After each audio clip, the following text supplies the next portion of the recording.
This story is based on Hell in the Pacific, John Borman's 1968 war film that turns the chaos of World War II into an intimate, psychological duel between two men. In the Pacific theater of World War II, an Imperial Japanese Navy captain is marooned alone on an uninhabited island, somewhere in the Pacific Ocean. One day, an American plane crash survival kit washes up on the shore, and he overhears an American military pilot, also recently stranded on the island.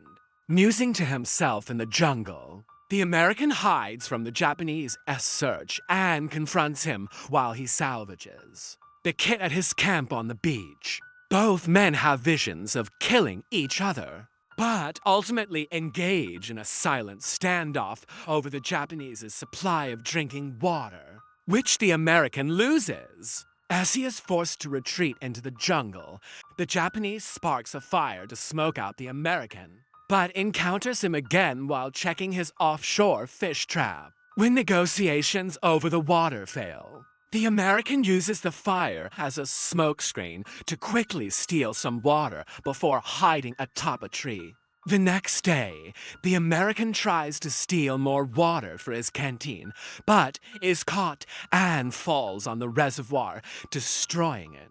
The American continues to torment the Japanese, destroying his fish trap, stealing his food, ringing his canteen like a bell, and throwing loose bullets on his fire pit. After urinating on the Japanese from the cliff above, the American and Japanese prepare to confront each other. But the American collapses from dehydration and is caught. The Japanese binds his arms to a log and makes him walk back and forth in the sand.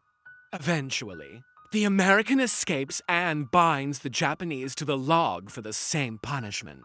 After getting frustrated with their language barrier and the Japanese's use of resources, the American cuts the Japanese loose and tasks him with cooking.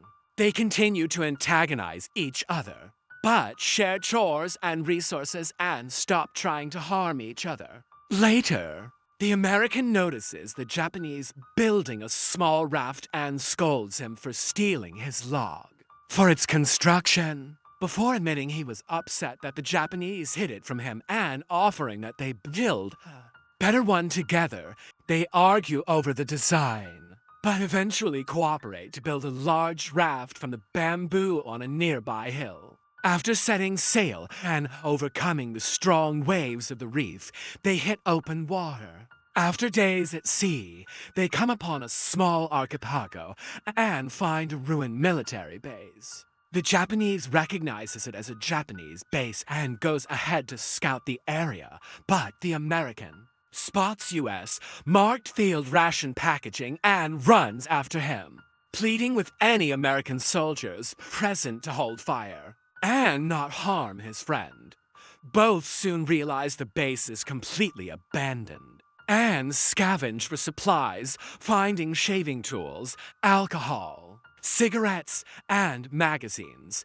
That night, the American and the Japanese shave, drink together, sing songs, and share stories despite their language barrier. As the American presses him on whether the Japanese believe in God, the Japanese reads a copy of Life magazine and is horrified to see graphic photos of dead and imprisoned Japanese soldiers. They begin to argue, unable to understand what either of them are angry about, as the sound of shelling begins in the distance. Now no longer friends, the American retrieves a webbing pack while the Japanese dresses himself in a Japanese military uniform, and the two share a final solemn look before silently departing in opposite directions. The later releases of Hell in the Pacific outside the U.S. featured an alternate ending. In this ending, the shelling heard while the American and Japanese argue grows increasingly louder and continues. After the American kicks over their fire pit, as the Japanese turns to get dressed, a shell hits the building they are in and destroys it, killing them both.